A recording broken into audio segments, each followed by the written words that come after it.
Retirer les gants de nitrile, saisir la surface extérieure d'un gant en le pinçant en haut de la paume. Écarter le gant de la paume en le tirant vers les doigts et le retourner sur lui-même, puis le garder dans la main gantée. Glisser l'index et le majeur sous la bande de l'autre gant sans toucher à la surface extérieure. Écarter le gant de la paume en le tirant vers les doigts et le retourner sur lui-même. Jeter les gants dans une poubelle. Utiliser la solution hydroalcoolique et procéder à l'hygiène des mains.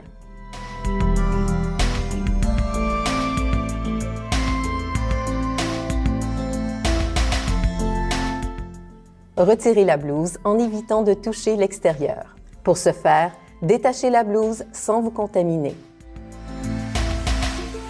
Saisir la base des attaches vers l'intérieur et ramener la blouse vers l'avant. Saisir l'intérieur de la manche opposée, la faire glisser sans la retourner pour dégager la main.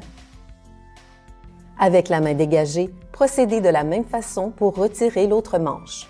Roulez la blouse en boule en évitant de toucher l'extérieur et la jeter dans une poubelle. Dans le cas d'une jaquette lavable, la déposer dans un panier à lingerie souillée. Utilisez la solution hydroalcoolique et procédez à l'hygiène des mains.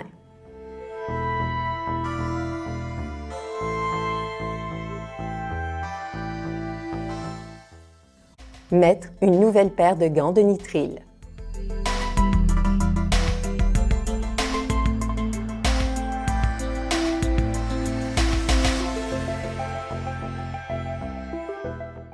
Retirez la visière ou la lunette étanche en prenant l'élastique derrière la tête.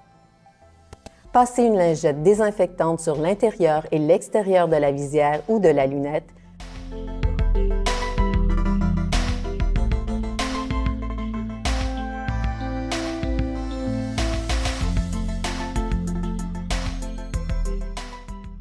Puis, jetez la lingette dans une poubelle. Déposez la visière ou la lunette étanche dans un sac de plastique refermable identifié à votre nom. Retirez les gants de nitrile sans vous contaminer.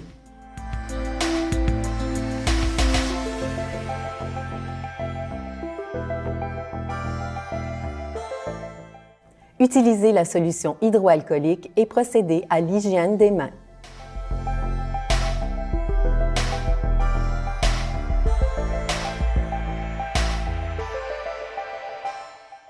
Fermez le sac et le déposez à l'endroit réservé à cet effet. Lavez vos mains et avant-bras avec de l'eau et du savon ou avec la solution hydroalcoolique. Gardez le masque en place à la sortie de la chambre. Il pourra être changé s'il est mouillé ou souillé.